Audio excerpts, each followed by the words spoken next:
네, 안녕하세요. 우리 이번 학기에 구약신학을 맡은 이용근 교수입니다. 오늘부터 우리가 이번 학기에 구약신학에 대해서 공부를 하도록 하겠습니다. 오늘 우리 구약성경의 제1강은 구약신학 개론입니다. 구약신학이란 무엇인가부터 시작해서 1강에서는 구약신학이 무엇인가, 그리고 구약학과는 어떻게 다른가, 그것을 좀 중점적으로 살펴보도록 하겠습니다. 네. 그러면 구약신학이란 무엇인가에 대해 살펴보면, 구약신학은 구약 성경의 신학적 메시지와 하나님에 대한 계시를 탐구하는 학문이다. 성경이 전하는 종교적이고, 여기 종교적이고 신학적인 의미에 초점을 맞추며 이랬습니다. 그러니까 종교적이고 신학적인 의미에 초점을 맞추며 신앙의 관점에서 본문을 해석해 나간 학문이 바로 구약신학이다. 이렇게 우리가 살펴볼 수 있습니다. 그 다음에 구약신학의 정의와 중요성에 대해서 살펴보면 음, 획기적이고 명확한 흐름을 갖추는 것이 중요합니다. 먼저 구약신학의 정의를 살펴보면 구약신학의 개념에서 구약신학은 구약성경에 기록된 하나님의 계시와 역사 속에서 나타난 신학적 주제와 메시지를 체계적으로 연구하는 학문이 바로 구약신학이 되겠습니다. 그리고 구약신학의 각 책과 사건들이 어떻게 하나의 일관된 신학적 메시지를 담고 있는지 그것을 살피는 게 바로 구약신학의 개념이 되겠습니다. 구약신학의 범위에 있어서는 구약성경은 히브리어하고 아람어하고 이렇게 되어 있습니다. 히브리어가 대부분이고 이 아람어는 그네 군데가 히브리 아람어로 되어 있습니다. 그 네 군데는 이제 여러 가지 있지만 뭐 에스라서, 그다음에 다니엘서가 좀 많죠.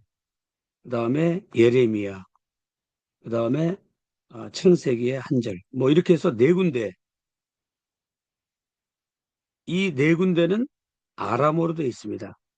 그래서 히브리어하고 아람어로 된 구약 성경, 이것을 우리가 어, 좀 구약 성경의 원어가 뭐로 되어 있는지 그 정도는 알고 나가면 되겠죠. 그래서 구약 성경은 히브리어 아람어 성경인데 39권으로 되어 있죠. 39권. 우리가 잘 알고 있는 것처럼 39, 27. 그래서 39권은 구약, 27권은 신약. 이렇게 우리가 알고 있듯이 39권에 포함된 모든 문헌과 신학적 사상을 다루는 게 구약신학의 범위가 되겠습니다. 즉, 인간 창조에서부터 이스라엘의 형성 과정과 하나님의 구속 계획, 메시아 예언에 이르기까지 구약의 전반적인 주제를 탐구하는 것을 우리가 구약신학의 범위라 말할 수 있을 것입니다. 그러면 구약신학과 신약 성경신학의 차이점을 먼저 살펴보면 구약신학은 구약 본문에 나타난 신학적 주제를 독립적으로 다루는 거고 성경신학은 구약과 신학을 통합하여 성경 전체를 구속사의 관점에서 조망한다. 전체를 살펴보는 그것이 바로 어, 성경신학이고 구약신약은 본문에 나타난 신학적 주제를 다루는 거예요. 이것을 우리가 어, 그 구약신학과 성경신학의 차이점으로 우리가 보면 되겠습니다. 다음으로는 구약신학의 중요성이 있습니다. 구약신학의 중요성은 하나님의 계시의 출발점이 있는데 구약은 하나님의 자기 계시가 시작된 지점이며 신약에서는 성취되는 하나님의 구속 계획의 기초이다. 여기서 이제 우리가 어, 하나님의 자기 계시에 대해서 자세히 살펴보겠지만 오늘은 그 하나님의 자기 계시, 그죠? I am that I am. 나는 누다. 모세가 출애굽에서 이스라엘 백성을 건지러 갈 적에 하나님께서 모세가 누가 보냈다고 하십니까? 그럴 때 하나님은 뭐예요? 나는 스스로 있는 자다. 그래서 스스로 계시는 자에서 우리가 I am that I am. 나는 나지. 뭐 여기 하나님의 계시가 있어요. 하나님의 계시의 시작이고 그것이 성취되는 신약은 그것이 성취되는 하나님의 구속의 계획의 기초이다. 이렇게 볼 수 있어요. 그리고 이 하나님의 그 성품, 거룩성, 거룩은 우리가 뭐죠? 어, 캐도시로 그러죠. 사랑은 아하부고 공의는 미트 미슈파트 그렇죠? 하나님의 거룩한 성품, 하나님의 사랑의 성품, 하나님의 공의의 다니엘은 뭡니까? 하나님은 나의 재판관이다. 재판, 아하부, 하나님의 자비와 긍휼, 하나님의 긍휼, 자비와 긍휼로 구원받게 되는 그런 것들을 우리가 알겠죠. 거룩 하나님의 성결이 되겠죠. 성결, 하나님 앞에 성결, 대제사장이 지성소에 나갈 때 이마의 패에 여호와께 성결이라고 쓰고 나가지 않습니까? 그래서 하나님의 성품 그리고 언약적 관계, 언약적은 이제 베리트라고 하는 건데 그 관계를 깊이 이해하게 되는 거죠. 이것이 구약 신학의 중요한 계시의 출발점에서부터 시작되는 거죠. 그다음에 구약 성경의 전체를 이해하는 열쇠가 있는데 성경 전체죠. 구약은 신약은 뭐냐? 신약의 뿌리이자 배경으로 구약을 이해하지 못하면 신약의 의미를 이해하지 온전히 파악하기 어렵다. 그리고 구약에서 신약으로 넘어가는 그래서 이것이 상호 다 연결돼 있죠.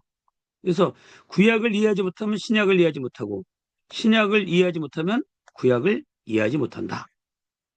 그래서 예수 그리스도의 사역과 신약의 메시지는 구원의 예언과 사건에 근거한다. 이것을 우리가 구약 신약의 중요성에서 신약 성경, 구약 성경 전체를 이해하는 열쇠가 된다. 이렇게 살펴볼 수 있겠죠. 자, 그다음에 언약과 구속사의 흐름에 대한 이해를 우리가 알면 좋은데 구약 성경은 뭐죠? 창조, 타락, 언약, 구속, 회복으로 이어지는 구속사의 맥락이 있어요. 우리가 이렇게 쭉 흘러가는 맥락이 있겠죠? 이 출발점, 출발점으로부터 시작해서 이렇게 쭉 흘러가는 맥락이 있어야 돼요. 이 맥락을 이해해야 구약 신학을 이해할 수 있어요. 구약학은 그 본문에 대한 그리고 각 책에 대한 이해라면 구약 신학은 바로 이 맥락을 파악하는 게 중요해요. 신학적 맥락, 특별히 신학적 맥락. 그것을 파악하는 게 바로 구약 신학이다. 즉 뭐냐? 아브라함과 모세와 다윗의 언약 그리고 메시아의 예언들이 이렇게 쭉 흘러가고 있죠.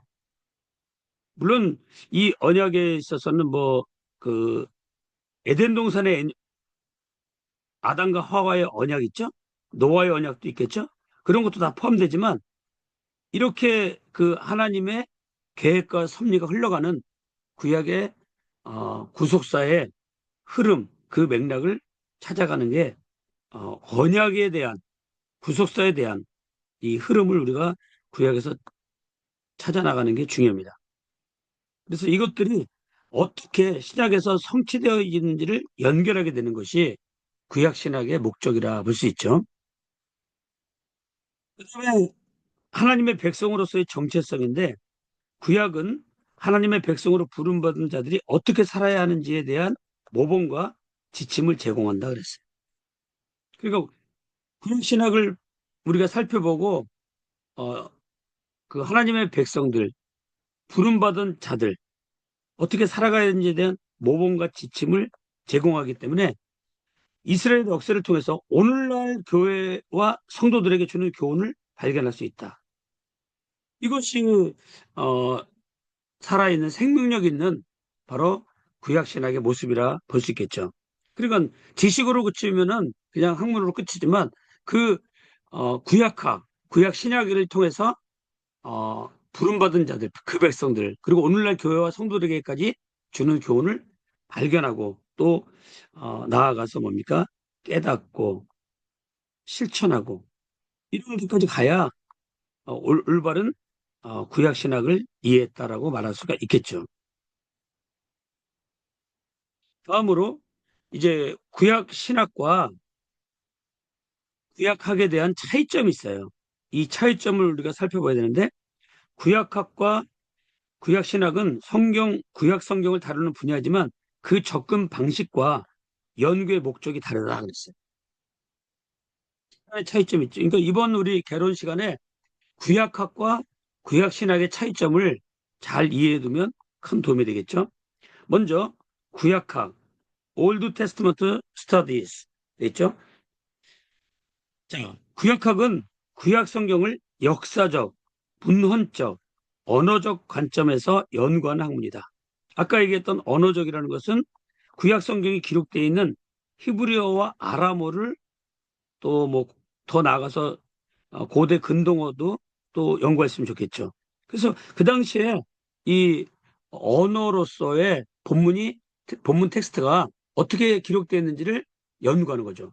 그리고 문헌적으로 고대의 문헌들을 성경의 뒷받침이 되는 어떤 사건들이나 또 문제들을 이해할 수 있겠죠. 그리고 역사적으로 또 문화적으로 이렇게 연구하는 것이 구약학이 되겠죠.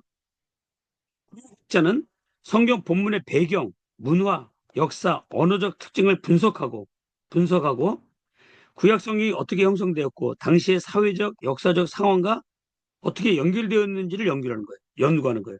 그래서 원어를 통해 구약을 직접 해석하기도 한다. 그랬어요.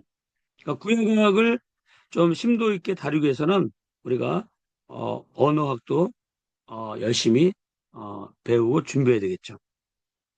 자, 그럼 반면에 구약 신학은 뭐냐? 올드 테스트먼트 시올로지. 이게 신학이죠. 이게 다르죠. 그냥 구약학은 구약에 대한 연구라면 구약 신학은 신학적인 신학적인 어떤 요소를 배우는 거예요. 신학적으로 어떻게 지금 흘러가고 있는 아까도 얘기했던 그 맥락 그것을 파악하는 게 구약 신학이죠. 그래서 구약 신학은 뭐냐? 구약 성경에 나타난 신학적 주제와 하나님에 대한 계시를 연구하는 분야다. 요거를 우리가 잘 기억해야 돼요. 신학적 주제와 하나님에 대한 계시. 굉장히 중요한 분야죠. 구약 신학자는 성경 속에서 하나님이 누구신지, 하나님이 인간과 세상에 대해 무엇을 말씀하신지를 체계적으로 연구한다. 구약 신학은 성경의 신학적 메시지를 현재와 연결시키고 신학적 주제들, 곧 구속, 언약, 죄와 구원 등을 심도 있게 다루는 학문이 바로 구약 신학이 되겠습니다. 구약과 구약 신학은 모두 구약 성경을 연구하는 학문이지만 그 초점과 방법론에 있어서 차이가 있습니다. 구약 신학에 있어서 그 초점과 방법론에 있어서 차이가 있다. 이거죠. 그래서 우리가 구약학과 구약 신학의 상호 보완성을 우리가 살펴보게 되죠. 그러면 이 상호 보완성은 어떻게 되느냐 하면은 구약학과 구약신학은 분명히 구별되지만 상호 보완적인 관계가 있다. 구약학은 구약 본문을 객관적으로 연구해 신학적 해석의 기초를 제공한다. 그러니까 구약학에서 언어적, 문헌적, 사회, 역사적 이런 문화적 이런 것들을 연구해서 구약 신학적 맥락을 이해하는데 도움을 주는 거고 이 신학적 도움이 결국은 또 뭐예요? 구약학을 연구하는 데 도움을 주는 거죠. 그래서 상호 어, 보완성을 가지고 있다라고 하는 것이 구약학과 구약신학의 상호 연결성이 보완성이죠. 그러면 구약신학은 구약학의 연구 결과를 바탕으로 성경의 신앙적 메시지를 더욱 풍성하게 조명한다 그랬어요. 결론적으로 구약학은 텍스트의 역사적 맥락을 밝히는 데 중점을 두고 있고 구약학은 그 텍스트의 신학적 의미를 해석하는 데 초점을 맞춘다. 여기는 역사적 맥락을 밝히는 데 중점을 두고 있고 신학적 의미를 뭐한다? 해석하는 데 있다 이거죠.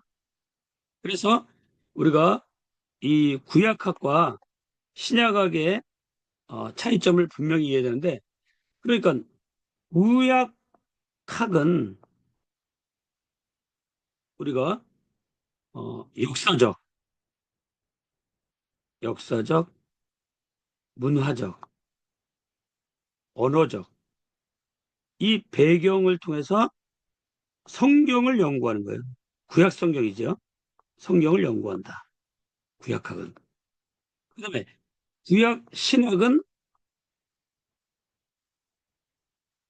구약 신학은 뭐냐? 신학적 메시지를 찾아야 돼요. 신학적 메시지가 뭐냐? 본문에서. 그다음에 하나님에 대한 계시, 하나님에 대한 계시를 중점적으로 연구하는 학문이에요. 구약 신학은. 그래서 구약 신학에 나타난 신학적 주제는 뭐냐? 구속사냐, 언약이냐, 죄냐, 구원이냐, 하나님 나라냐, 뭐 이런 주제를 가지고 본격적으로 연구하는 게 구약 신학의 범위가 되겠죠.